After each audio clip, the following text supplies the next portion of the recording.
Michael Carrick insists he hasn't been unsettled by Manchester United discussing the head coach's job with other candidates.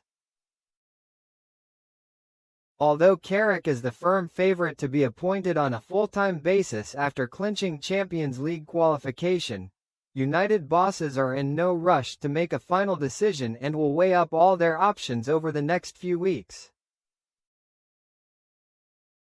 But Carrick dismissed the suggestion that he might find the situation uncomfortable, saying, "No, genuinely not. Whether it's discussed or not discussed, it hasn't bothered me. It hasn't changed how I go about it. I've been confident in the work that we're doing and working with the players and leading the club, so it literally hasn't had any effect on me at all. No. I think it's pretty obvious it's going to be a process, obviously from the outset in terms of finding someone to fill the position in the end." Casemiro and Matheus Cunha are the latest United players to say publicly that Carrick deserves to keep the job after guiding his team to 10 wins in 14 games ahead of Saturday's trip to Sunderland. "I think as a coach or manager, you're only a leader of a group if people want to follow you," added Carrick. "It's not a thing that you can talk about so much, it's actions that prove that. So when I feel the support and I feel that the boys are all connected, not so much with me, but showing it together on the pitch, that's the most important thing. They've clearly shown that in different ways, and that's the most pleasing thing.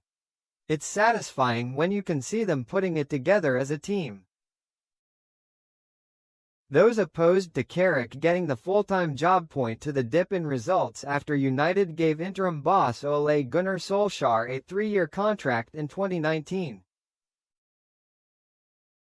"A lot happened before in all sorts of different ways, whether it's interim getting the job, not getting the job, whether it's having success or not success," said Carrick, who was a first-team coach under Solskjaer. "So I think the past is the past. I've learned from the past, I've learned from my own experiences. It's mixed throughout history and football, so to compare other things and how it's gone before, I think it doesn't necessarily give you a good gauge of what's going on now and what needs to happen next. That's not me personally, I just think that's the situation we're in right now." Despite having to wait for a final decision, Carrick admits it's inevitable he has thought ahead to how he would take the club forward next season. "Of course it's something that has crossed my mind, leaving it in a place at the end of the season where if it was me or somebody else, it's there to take even further," he said. "I think that's a natural process to be crossing your mind. There's always things that maybe we can do a little bit better, or well improve on, or maybe go in a different direction. That's just part of evolving.